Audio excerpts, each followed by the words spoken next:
সবাইকে আসসালামু আলাইকুম। সুপ্রিয় বন্ধুরা, কেমন আছেন? আশা করি অনেক অনেক ভালো। স্বাগতম জানাচ্ছি আজকের পর্বে। আজ আমি ভীষণ মজার একটি মাছের তরকারির রেসিপি আপনাদের সাথে শেয়ার করব। আজ তৈরি করে দেখাবো জালি কুমড়া দিয়ে রুই মাছের ঝোল। তো এই তরকারি রান্না করার জন্য আমি এখানে একটি জালি কুমড়া নিয়েছি, অর্থাৎ একটি চাল কুমড়া। চাল কুমড়াটা অনেক জালি টাটকা, এটা নিয়েছি। আর প্রথমে এটাকে আমি একটি পিলারের সাহায্যে খোসাটা ছাড়িয়ে নেব।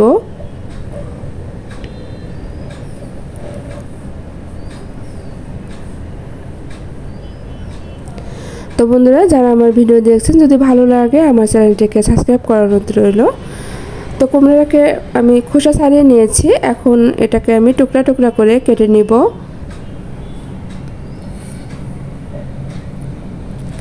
তো আমি ছুরির সাহায্যে এভাবে টুকরা টুকরা করে কুমড়াটাকে কেটে নেব। আপনারা চাইলে বটিদার সাহায্যে এই কাজটি করতে পারেন।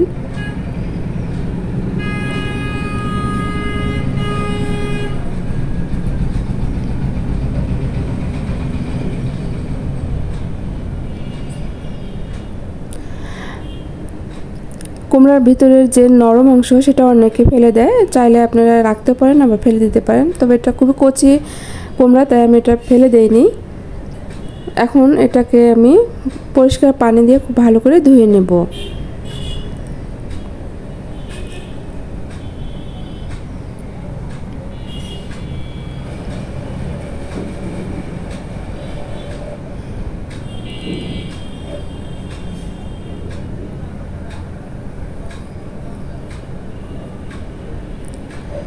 তো এটা ভালো করে ধুয়ে সাইড করে রেখে দেব।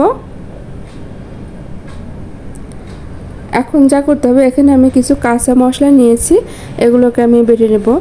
তো আপনারা চাইলে ব্লেন্ডারে পেস্ট করে নিতে পারেন, তো আমি পাটায় বেটে নিচ্ছি। যে কোনো তরকারি পাটায় বাটা মশলা দিয়ে তৈরি করলে কিন্তু অসম্ভব বেশি মজার হয়। তো প্রথমে আমি কিছু জিরা বেটে নেব।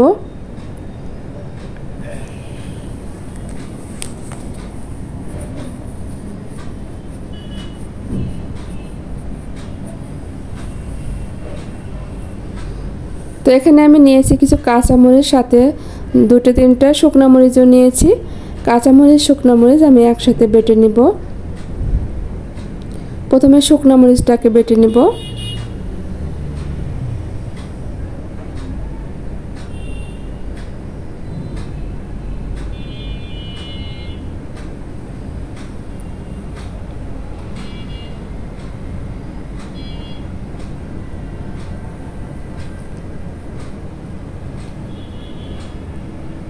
তো এখানে আমি নিয়েছি কয়েক টুকরা আদা, আর নিয়েছি পেঁয়াজ। এখানে দুটো পেঁয়াজ আমি টুকরা করে নিয়েছি, আর দিয়ে দিলাম রসুনের কোয়া। এখন এগুলোকে আমি খুব সুন্দর করে প্রথমে ছেঁচে নিয়ে তারপরে বেটে নেব।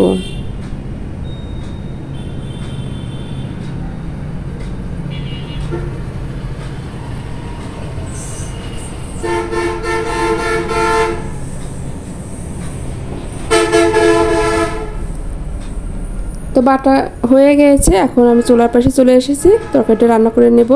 চুলা একটি কড়াই বসিয়ে দিয়েছি, আর এতে দিয়ে দেব পর্যাপ্ত পরিমাণ রান্নার রেগুলার তেল। তেলটা গরম হওয়া পর্যন্ত অপেক্ষা করতে হবে। এ পর্যায়ে দিয়ে দিলাম পেঁয়াজ কুচি।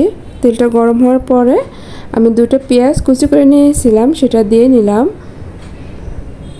পেঁয়াজটাকে আমি হালকা করে নেড়ে চেড়ে ভেজে নেব।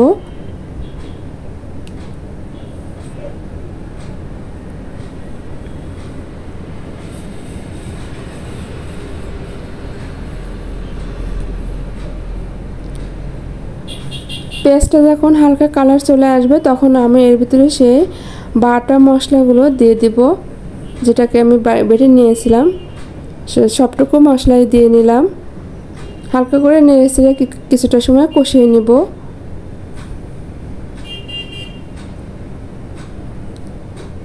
বাটিটা ধুয়ে কিছুটা পানি দিলাম, যাতে করে মশলাটা পুড়ে না যায়। আর খুব ভালো করে কষাতে হবে, যাতে কাঁচা মশলার যে একটা গন্ধ সেটা যাতে না থাকে। এই পর্যায়ে দিয়ে দিলাম হাফ চা চামচ ধনিয়া গুঁড়া, হাফ চা চামচ হলুদ গুঁড়া, আর স্বাদ মতো লবণ।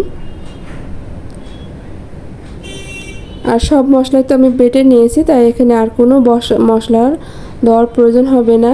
সব কিছু আমি বেটে দিয়েছি, জিরা আর কাঁচা মশলাগুলো বেটে নিয়েছি, সেগুলো দিয়ে নিলাম।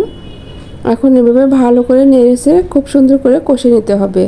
কষানোর পরে এখানে আমি দিয়ে দিলাম কয়েক টুকরা রুই মাছ। তো মাছটাকে আমি খুব সুন্দর করে কষিয়ে নেব। এই মাছটা একদম তাজা ফ্রেশ মাছ, তাই আমি এটাকে ভেজে নিই।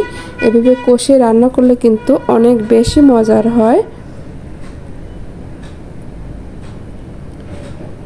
বাজার থেকে তাজা টাটকা মাছ কিনে নিয়ে এসে ফ্রিজে না রেখে এভাবে সাথে সাথে রান্না করলে কিন্তু অসম্ভব সুস্বাদু হয়। তো আমি কিছুটা পানি দিয়ে নিলাম, পানিটা দিয়ে মাছটাকে খুব ভালো করে কষিয়ে নিব। হালকা করে নেড়ে ছেড়ে দিতে হবে, খেয়াল রাখতে হবে মাছ যাতে ভেঙে না যায়।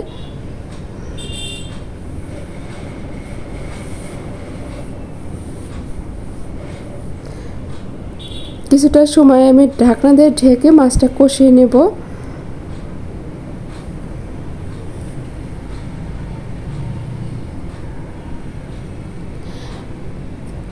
এই পর্যায়ে আমি হালকা করে একটু নেড়ে ছেড়ে দিব।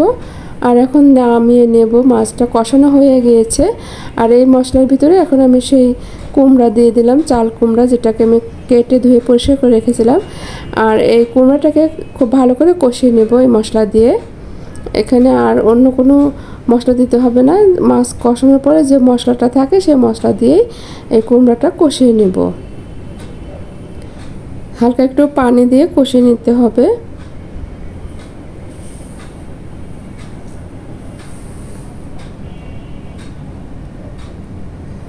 কিছুটা সময় ঢাকনা দিয়ে ঢেকে কষাতে হবে।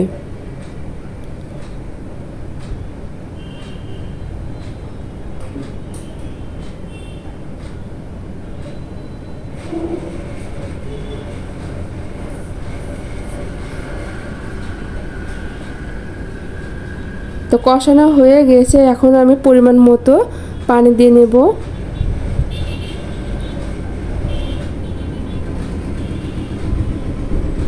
তো পানিটা দিয়ে নেড়ে ছেড়ে আমি ঢাকনা দিয়ে ঢেকে দিব। আর বলক আসা পর্যন্ত অপেক্ষা করতে হবে।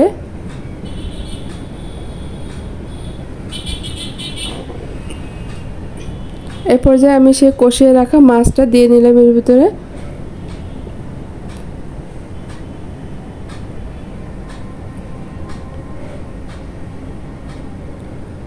এখন হালকা করে নেড়ে ছেড়ে তারপরে আমি ঢাকনা দিয়ে ঢেকে দেব।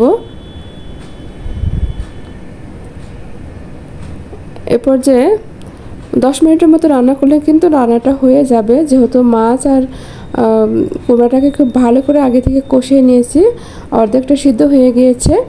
তো এখন আমি 10-15 মিনিটের মতো রান্না করলে এই তরকারিটা রান্না করা হয়ে যাবে।